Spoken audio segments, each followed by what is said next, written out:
বন্ধুরা, আমি এখন আছি দিদি বাড়িতে। আমি এখান থেকে ব্লগটা স্টার্ট করলাম। আজ একটা ঐতিহাসিক রাজবাড়ি আছে দিদি বাড়ি এখানে। আমি তোমাদেরকে দেখাবো ওখানে ভুতুরে কাণ্ড হয় শুনেছি। দেখা যাক, চলো বন্ধুরা যাওয়া যাক। এই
তো আমরা এখানে একটা স্থানীয় ছেলেকে পেয়ে গিয়েছি, এর কাছেই যাবতীয় ইতিহাস জেনে নেব।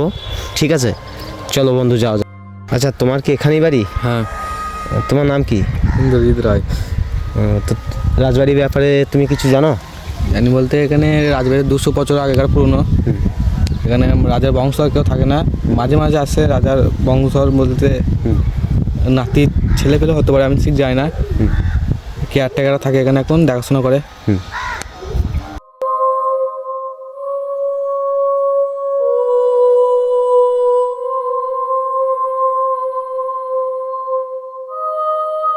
তো আমি শুনেছি এখানে ভৌতিক ঘটনা ঘটে, এমন কি তুমি কিছু জানো? ভৌতিক ঘটনা বলতে এখানে সেমন কিছু আমি জানি না, তো সবাই বলে যে এখানে দেখেছে অনেক কিছু, তো আমি এক্সপিরিয়েন্স করিনি আজ পর্যন্ত। অনেকদিন ধরেই আসি এখানে। তো এখানে যারা দেখাশোনা এখন মানুষ থাকে, তো এখন আর ওসব থাকে না। ওখানে ঘোড়ার শাল ছিল, ওইখানটা ঘোড়ার শাল ছিল, এখানে একটা বিল্ডিং ছিল। হ্যাঁ, ওইখানটা ছিল ঘোড়ার শালটা। এখানে একটা বিল্ডিং ছিল, বর্ষাকালে পড়ে গেছে। তো আমি একটা কথা জানতে চাই, আমি বুঝতে পারছি না যে এখানে 3 তলা মোটামুটি ঘর ছিল। তো সবাই বলে একতলা ঢুকে গেছে, আমি দেখিনি নিজে কোনো। ও আচ্ছা। আর এখানে ছিল একটা কুয়ো ছিল, কুয়োটাকে মানে ভেঙে ভেঙে এখানে ইয়ে হয়ে গেছে, পুকুর হয়ে গেছে, পুকুরে পরিণত হয়েছে। তো রাজবাড়ি এরিয়াটা কি এতটাই? না, এরিয়া তো ওইদিকে ছিল, এখন অনেকটা বড়। এবার স্থানীয় মানুষজনরা থাকে, তো তাদের খাটিয়ে দিয়েছে একটুখানি, মানে এগিয়ে দিয়েছে এদিকে। তো স্কুল দেখা যাচ্ছে, এটা স্কুলটা কি সরকারি না? না, স্কুলটাই রাজার স্ত্রী ছিল, তার নাম তোয়েবা ছিল। এবার উনি মরে যাওয়ার পরে জায়গার ওনাদেরই স্কুলটা ওনার নামে স্থাপিত করেছে। কুসুমগ্রাম তোয়েবা ইনস্টিটিউশন স্কুলটার নাম। আর মসজিদও করা আছে ওইদিকে, ওটা রাস্তা ওইদিকে। ওই মসজিদটা এখন এটা নতুন করছে, আর পুরোনোটা এই দিকটা আছে। ওইখানে খবরস্থান আছে। আর ওইদিকে হাট আছে, গরুর হাট, প্রচুর বড়। এখন তো কোনো স্কুল হয়ে গেছে, প্রচুর বড় হাট। শনিবারে এখন হাট হয়, আর গরুর হাটটা এখন ওইদিকে পিছিয়ে দিয়েছে একটু। প্রত্যেক শনিবারে হাট? প্রত্যেক শনিবারে প্রচুর মানুষ হচ্ছে বাইরে থেকে। তো বন্ধুরা শুনতেই পাচ্ছ, প্রত্যেক শনিবার হাট হয়। বাঁশের হাট, গরুর হাট, যাবতীয় যা লাগে জামা কাপড় সব হাট হয়। হ্যাঁ, আগে ঘোড়ার হাট হতো, ঘোড়া, আচ্ছা, উট এসব আগে হতো। এখন ওগুলো বন্ধ হয়ে গেছে।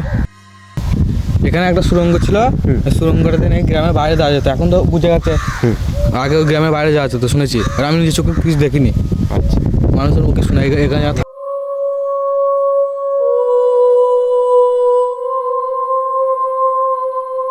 তো এরপর আমরা চলে যাই জমিদার বাড়ির সব থেকে ভয়ঙ্কর দিকটায়।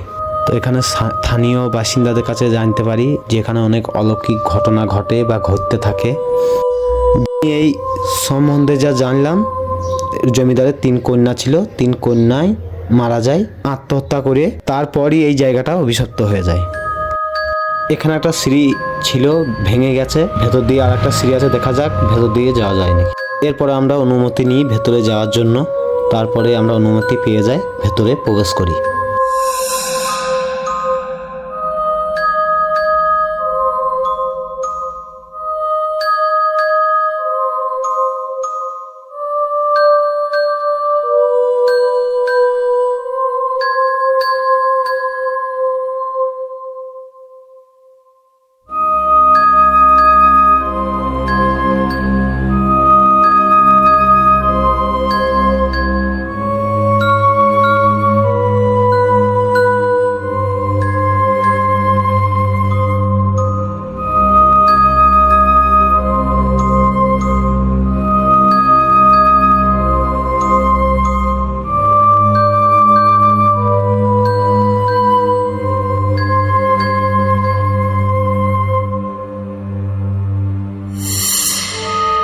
এই সেই ভেতরের সিঁড়ি, এই সিঁড়িটা এখন বন্ধ করে দেওয়া হয়েছে, ভেতরে যেতে দিচ্ছে না।